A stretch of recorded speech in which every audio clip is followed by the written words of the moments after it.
Hello, today I will show you how to change the scale of user interface in Crusader Kings III. First, you need to open settings.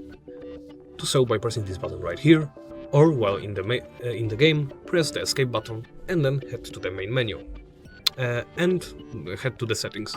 I was going to say, I'm sorry. Now, once in settings, make sure you're in the graphics subsection. Once in the graphics subsection, look for the GUI settings. Right here, you can change the GUI scaling from 50 to 120, 200%. As you can see, there are some numbers that are marked with red, everything above the 100% really.